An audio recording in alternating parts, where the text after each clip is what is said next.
আপনি কি বিশ্বাস করবেন মানুষ নিজেই নিজের শরীর কেটে কুমিরের মতো চামড়া বানায়?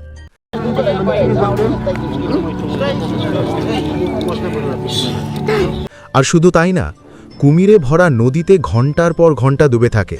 কিন্তু কেন? মানুষ কেন কুমির হতে চায়? আজকের ভিডিওতে আমরা জানব এক ভয়ঙ্কর উপজাতির গল্প, যাদের রীতি শুনলে আপনার শরীর শিউরে উঠবে। এই উপজাতিকে বলা হয় গুঙ্গা উপজাতি, ধরা যাক ফিকশনাল বা আনসার্টেন নেম। এদের সমাজে পূর্ণাঙ্গ পুরুষ বা নারী হতে হলে দিতে হয় এক ভয়ঙ্কর পরীক্ষা।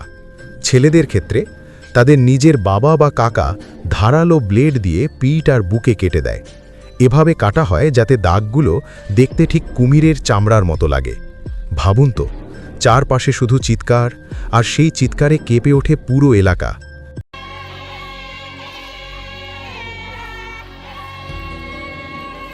এরপর সেই ক্ষতস্থানে লাগানো হয় কাদা, যাতে দাগ আরও মোটা আর ভয়ঙ্কর হয়।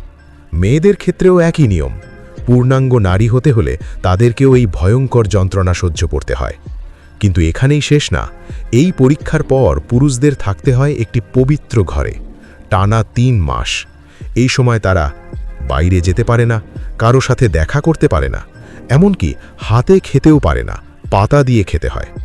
এখন প্রশ্ন হলো, কুমির কেন?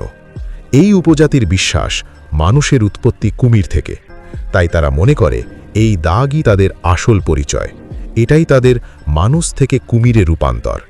যে এই পরীক্ষা পাশ করে, ১. সমাজে সম্মান পায়, ২. মাটিতে বসার বদলে উঁচুতে বসার অধিকার পায়, ৩.